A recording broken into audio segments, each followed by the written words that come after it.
Les 30 piteuses en 1998, la France qui tombe en 2003, Nouveau Monde, Vieille France en 2006, après le déluge, la grande crise de la mondialisation en 2009, et aujourd'hui, réveillez-vous.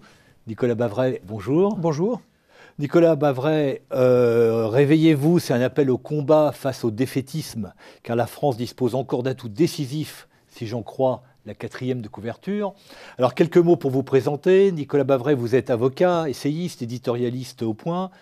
Vous êtes passé par les grandes filières élitistes, on en reviendra un peu sur ce point tout à l'heure, Normal Sup, Sciences Po, ENA, docteur en histoire et agrégé de sciences sociales. Vous avez été conseiller référendaire à la Cour des comptes, membre du cabinet de Philippe Séguin alors qu'il était président de l'Assemblée nationale. Et vous avez décidé à ce moment-là de rejoindre le secteur privé, d'abord chez Fimalac, avant de rejoindre le barreau de Paris en devenant associé d'un cabinet international. Alors, j'en profite, vous êtes passé par l'ENA et vous avez décidé de démissionner de la fonction publique. Vous êtes également membre du comité directeur de l'Institut Montaigne, du comité de direction de la revue Commentaire. Tout cela vous positionne très clairement dans le camp libéral. Alors, Nicolas Bavray, votre livre s'ouvre sur une citation de Marc Bloch, tirée du célèbre livre « L'étrange défaite ». Je vais lire cette citation parce qu'elle donne un peu la tonalité de la première partie du livre. « Ce n'est pas seulement sur le terrain militaire que notre défaite a eu ses causes intellectuelles. Pour pouvoir être vainqueurs, n'avions-nous pas tant, en tant que nation, trop pris l'habitude de nous contenter de connaissances incomplètes et d'idées insuffisamment lucides. Les Français vivent-ils à ce point dans le déni et le mensonge, Nicolas Bavray ? » Je crois, c'est vrai que nous sommes un peu aujourd'hui en mai 1940, non parce que nous sommes menacés par... Pas encore en juin, en mai. En mai, c'est-à-dire juste avant, dans cette espèce de drôle de période, on appelait ça la drôle de guerre, on pourrait appeler ça aujourd'hui la drôle de crise ou le drôle de déclin. Donc ce qui nous menace, ça n'est pas une débâcle militaire ou une occupation, mais en revanche, ce qui nous menace, c'est un effondrement du système productif français. Et comme en 1940, il y a un contraste énorme entre la gravité de la situation aujourd'hui et l'incroyable légèreté d'une partie de l'opinion et du système politique.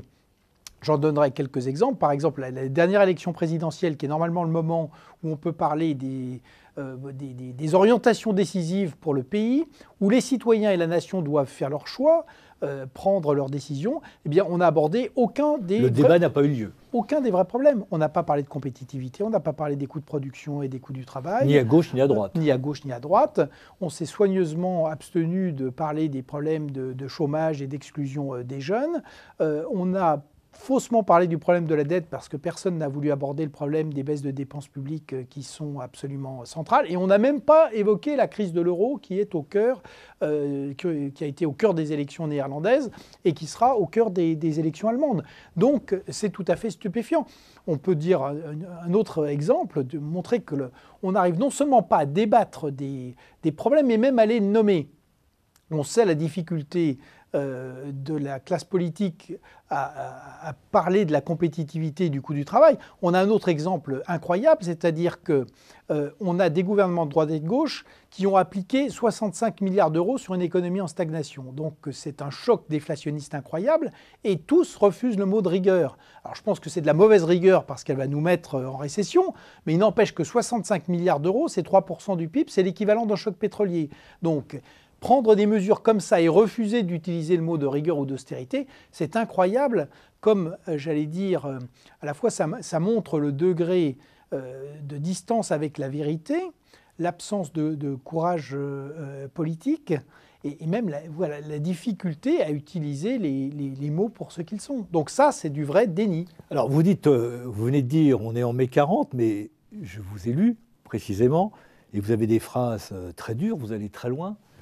La France vit un montoire intellectuel et moral. Dans le chapitre 4, la défaite, le pacte défaitiste. Montoire, c'est la fameuse rencontre entre Hitler et Pétain et la capitulation de la France devant l'Allemagne. Est-ce que c'est cette situation que nous risquons de vivre ? Oui, moi, ce qui me scandalise, c'est que, on y reviendra sans doute, mais notre pays dispose d'atouts incroyables. Sa démographie, il y a du capital avec de l'épargne qui va peut-être résister aux impôts actuels. Il a des universités, il a une main-d'œuvre bien formée, il a des pôles d'excellence dans le public et dans le privé, il a des services publics qui fonctionnent encore à peu près convenablement. Il a du patrimoine, il a une culture, une civilisation extraordinaire et il a l'acquis des 60 années d'intégration européenne. Et avec ça, on a réussi à faire de la croissance zéro, une compétitivité qui s'écroule et des entreprises qui sont exsangues, un chômage structurel de masse, un surendettement de l'État et maintenant des tensions politiques et sociales telles qu'on a toute une partie de la nation qui implose et qui laisse un vaste espace au populisme. Donc comment est-ce qu'on a réussi à faire ça? Oui, comment on est avec le refus de comprendre le monde tel qu'il est.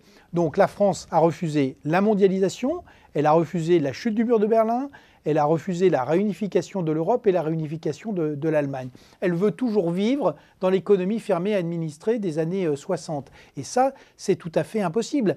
Et du coup, ce que je trouve finalement le pire, c'est que comme tout ça est connu, que le déclin, ces 3 décennies de déclin sont parfaitement connues, on sait que c'est un problème structurel qui ne date pas de la crise et du choc de 2008, du choc déflationniste de 2008, mais d'un système qui est fondé sur uniquement la consommation alimentée par des transferts sociaux qui font 33% du PIB, par une préférence pour la dépense publique, par un corporatisme et un étatisme et un malthusianisme complet.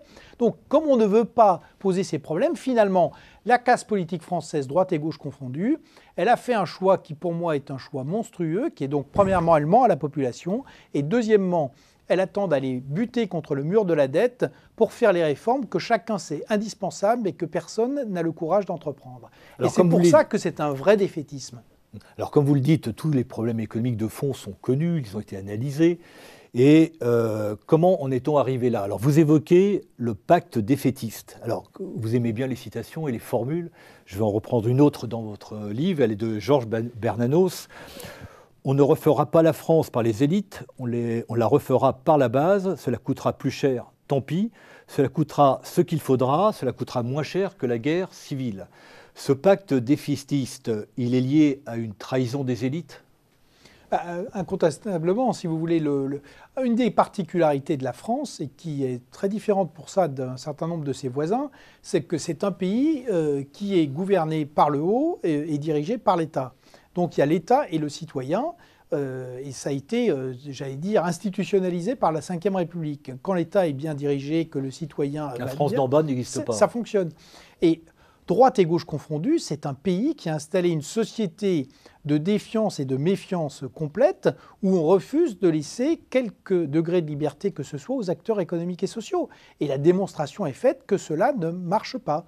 Et donc, aujourd'hui, on continue à avoir un système où, par ailleurs, les élites sont extrêmement imbriquées, les élites politiques, économiques, et le blocage de la France fait que une partie maintenant des acteurs qui veulent, eux, entreprendre, n'ont d'autre solution que de partir. Quand on prend les jeunes, on a chaque année 50 000 jeunes qui vont tenter leur chance et vont s'installer à l'étranger parce qu'ils n'ont pas d'avenir dans notre pays. Ce sont des surdiplômés, d'un côté, mais aussi des jeunes volontaires, notamment des jeunes qui sortent de l'immigration, et parce qu'on leur ferme la porte chez nous, qui vont faire, qui vont travailler et construire leur vie à Londres, au Québec ou ailleurs. Donc c'est quelque chose qui est tout à fait dommageable. Donc ce système où on pensait que c'était par le haut et par l'État, et ce qui se passe en ce moment est une caricature, mais qui a été une caricature également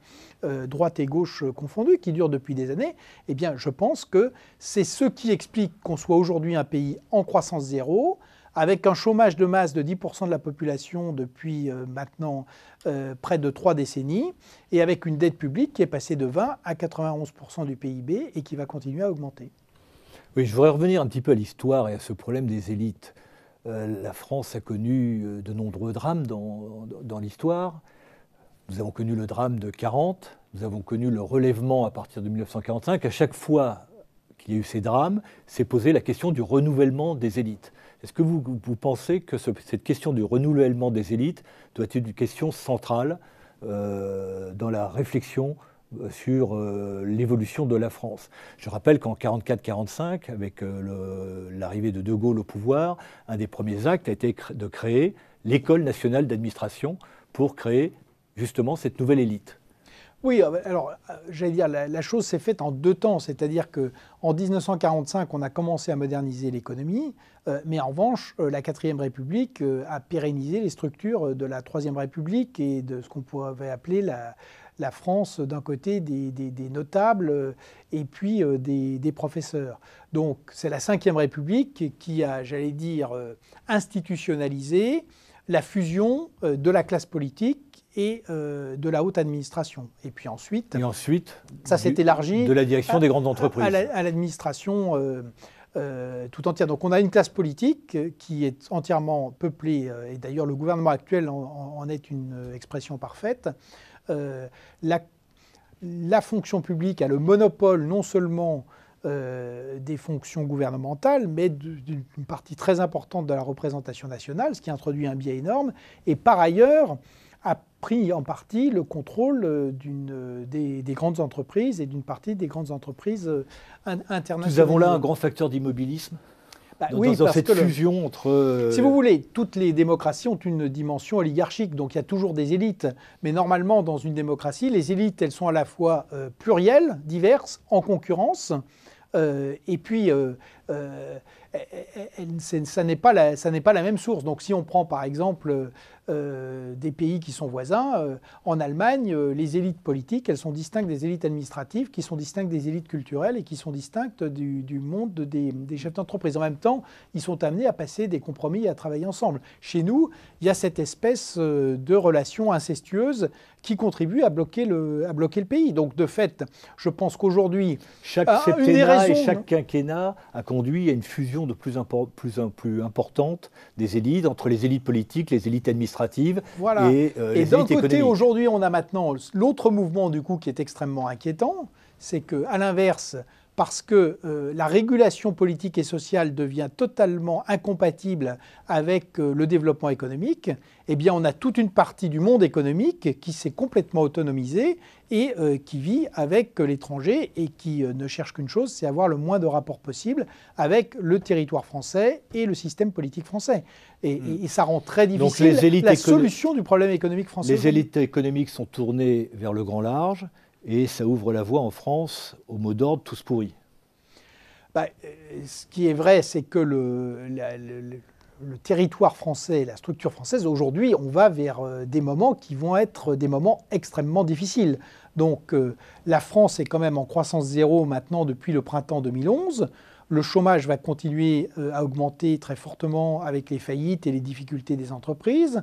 C'est le seul des grands pays où les coûts de production continuent à augmenter, où la balance commerciale continue à se dégrader.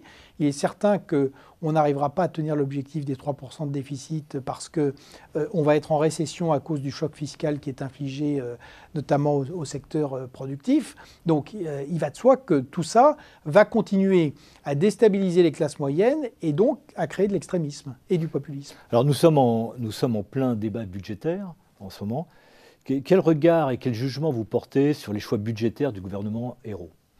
Alors je crois qu'il faut les réinscrire dans ce qui a été fait dans les 2 dernières années du quinquennat de Nicolas Sarkozy. Là où quand on regarde un peu à l'étranger, tous les pays qui ont réussi à se redresser ont fait d'abord le choix de la compétitivité, et ensuite ont libéralisé leur marché du travail, et troisièmement, ont fait, en ce qui concerne l'ajustement des finances publiques, 2 tiers de l'effort par des baisses de dépenses et 1 tiers par des hausses d'impôts. La France fait exactement l'inverse. Elle a une politique qui va, comme en 81, complètement à l'opposé de tous les autres. Premièrement, elle ne fait rien sur la compétitivité, les coûts de production continuent à augmenter. Deuxièmement, elle refuse toute libéralisation du marché du travail, elle est plutôt en train de durcir le cœur, le noyau dur des protégés qui est le CDI.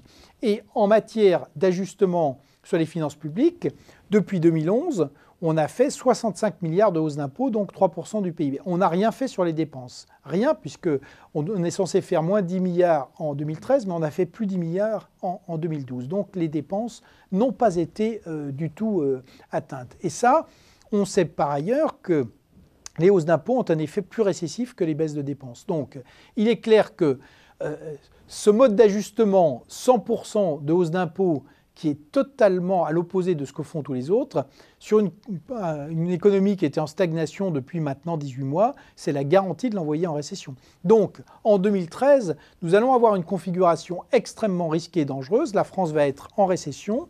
Et c'est ce qu'on a dit, le chômage va augmenter, la balance commerciale va continuer à se dégrader, nous n'aurons pas l'objectif de 3% du PIB, il n'y aura pas de réforme et nous serons sous le feu croisé de la compétitivité qualité des pays du Nord, du redressement des pays du Sud, puisque les gains de productivité, maintenant, sont en train de se faire à hauteur de 8% par an. Compétitivité des pays du Sud qui se rétablit par la baisse des coûts. 8% en Espagne, 5% au Portugal, 3% en Italie. Compétitivité du Royaume-Uni aussi. Donc tout ça veut dire que la France se prépare probablement en 2013 à être le cœur du prochain choc financier sur la zone euro et que ce sera extrêmement difficile pour notre pays. Ça a des conséquences très fortes également pour la zone euro parce que l'Allemagne ne peut pas réassurer seule la monnaie unique. Alors le MEDEF, justement sur ce point, réclame un choc de compétitivité. En attendant le rapport de Louis Gallois, le gouvernement a préféré évoquer une trajectoire de compétitivité. C'est un bizarre glissement sémantique. Vous évoquez, vous, la nécessité d'un pacte productif. Alors, on passe à la partie offensive de votre livre. C'est quoi ce pacte productif ? Je crois que là encore, ces discussions sur la trajectoire ou le choc, c'est le sexe des anges. Aujourd'hui, le glissement sémantique, généralement, en politique, ils ont un sens. Oui, enfin, ils ont un sens qui est que le gouvernement ne veut pas traiter le problème. Et bon, ça, il fait son choix, mais c'est un choix qui va coûter extrêmement cher et qui risque de nous renvoyer à ce qu'on disait, c'est-à-dire, aujourd'hui, je crois qu'il faut être clair, il y a deux grands choix possibles. Le premier choix stratégique, c'est de savoir si on fait de la reflation ou de la déflation. Les 65 milliards d'impôts, ça veut dire qu'on a fait le choix de la déflation. On est en train de casser... les revenus des ménages vont évidemment être quand même atteints, donc la consommation d'un côté, mais surtout l'investissement et l'innovation. On atteint tout de même le modèle économique de la France depuis à peu près 20 ans, qui est un modèle de croissance par la consommation. Oui, au détriment du système productif. La consommation sera forcément rattrapée, même si facialement elle est protégée, puisque c'est la seule fonction sur laquelle on n'a pas des hausses d'impôts massives pour l'instant. Mais si on doit faire de la CSG ou de la TVA, de toute manière, ça aura un impact sur la consommation. Et surtout, à partir du moment où on est en train de faire l'euthanasie du travail, de la production et de l'investissement, évidemment, les revenus et la consommation seront touchés à un moment donné ou à un autre. Donc on a fait le choix de la déflation, et moi je pense qu'il faut faire le choix de la reflation. Et le deuxième choix fondamental, c'est... Soit on attend comme en 83 d'être rattrapé par la contrainte extérieure, sous le feu croisé des marchés de nos partenaires européens, d'avoir la Commission européenne et le FMI aux portes pour bouger, soit on anticipe et on essaye de le faire avant. Alors les axes principaux de ce pacte productif. Alors la reflation, c'est quoi ? C'est l'idée que, puisqu'on a un écart de 10% entre la consommation et la production, soit on diminue la consommation, soit on augmente la production. Pour augmenter la production, il n'y a pas 36 manières de faire. Je pense qu'il faut relever la durée du travail. C'est la seule manière de pouvoir augmenter la production sans baisser les revenus. C'est ça le premier grand choix. Et le deuxième grand choix, c'est que maintenant, il faut faire ce qu'ont fait tous les autres, c'est-à-dire préserver les entreprises et non seulement arrêter d'augmenter la pression fiscale et sociale qui pèse sur elles, puisque c'est déjà les entreprises les plus taxées dans toute l'Europe, mais qu'il faut diminuer cette pression fiscale et sociale, à mon avis, plutôt par des baisses de dépenses que par des reports massifs sur les ménages. Et puis enfin, c'est vrai qu'il y a un problème sur la compétitivité qualité, mais ça, ce sont des effets de moyen terme. Tout ce qui peut être fait pour la formation des salariés, tout ce qui peut être fait pour l'innovation, la recherche, l'investissement, doit être accentué. Donc, parmi les rares bonnes mesures de 2007, il y avait le crédit impôt recherche, que malheureusement la précédente majorité a beaucoup amputé. Je pense qu'il faut absolument rendre toute son ampleur à ce dispositif. Alors il y a beaucoup de thèmes qui sont abordés dans ce livre. Peut-être pour terminer, quels sont finalement nos atouts décisifs pour rebondir ? On en a parlé un peu tout à l'heure. Je crois que d'abord, ce qu'il faut bien voir, c'est qu'il n'y a aucune fatalité. La France de 1945, elle était dans un état bien pire que la France de 2012. On a rappelé les atouts français qui sont quand même très importants en termes de démographie, de capital, de main-d'œuvre, de pôle d'excellence, de capacité aussi à faire à la fois de l'agriculture, de l'industrie, du service, du tourisme. Donc ce qui est important, c'est qu'on les a stérilisés aujourd'hui par un modèle économique et social qui était complètement absurde. Quand on regarde les autres pays, quand on regarde la Finlande, la Suède ou l'Allemagne, on voit qu'on peut tout à fait refonder un modèle économique et social en une dizaine d'années. Donc c'est ça qu'il faut absolument parvenir à faire. Donc il y a le pacte productif dont on a parlé, le pacte social, un pacte également qui porte un pacte budgétaire pour remettre de l'ordre dans les finances publiques de l'État, mais aussi de la protection sociale et des collectivités territoriales, un pacte européen pour accélérer la mise en place de la nouvelle donne. Au niveau européen, nous avons encore les moyens de peser? Ben, on pèse, à vrai dire... Est-ce que les choses ne sont pas jouées? On pèse plus vraiment, au sens où aujourd'hui, quand les Chinois discutent d'Europe, c'est avec Mme Merkel, et quand Mme Merkel discute de la monnaie unique, c'est avant tout avec Mario Monti et Mario Draghi. Il reste, comme je l'ai dit, que toute la mécanique, les fonds de solidarité, la mécanique de la solidarité européenne, elle est fondée sur la double signature française et allemande. Donc il y a là, j'allais dire... Une signature française contrainte aujourd'hui. Et une signature française à haut risque et menacée. Donc je pense que par le fait même, par ce qu'elle représente aujourd'hui, c'est-à-dire à peu près 20% du PIB de la zone euro, la France reste, y compris par les problèmes qu'elle pose, un acteur clé pour le sauvetage de la zone euro. Mais c'est là aussi où il faut peut-être entendre ce qui a été dit par ce prix Nobel de la paix, qui est certes une reconnaissance du passé, mais aussi un appel à surmonter les difficultés du présent et à refaire de la politique européenne. Donc de même que tous les Français doivent reconnaître aujourd'hui que l'entreprise n'est pas seulement une machine à maximiser des profits, mais une vraie institution qui est la cellule de base de la vie économique, comme la famille est la cellule de base du développement personnel, comme la commune est la cellule de base de la politique. Je crois que les Français, comme les autres, doivent se réapproprier ce bien commun que sont les acquis de 60 années de construction européenne, et que ce bien commun doit être aujourd'hui développé, parce qu'on sait très bien qu'il n'y aura pas, s'il n'y a pas de relance de l'intégration, eh bien, on risque d'avoir l'éclatement de la zone euro. Alors peut-être juste un dernier point, Nicolas Barré, vous évoquez dans le livre la nécessité de la réforme de l'entreprise, une entreprise qui a une dimension citoyenne. La France peut à elle seule, toute seule dans le monde, réformer l'entreprise, réformer la gouvernance d'entreprise? Mais certainement pas elle toute seule, mais la réforme de l'entreprise, elle se déploie dans tous les pays. Quand on regarde aujourd'hui, regardez dans le monde anglo-saxon, sur les dirigeants, vous avez le fait de demander aux assemblées générales de voter pour les rémunérations. Partout, on s'interroge quand même sur la régulation des banques. Regardez, et d'ailleurs, on est plutôt en retard. Le rapport... Le profit ne peut pas être le seul objectif de l'entreprise?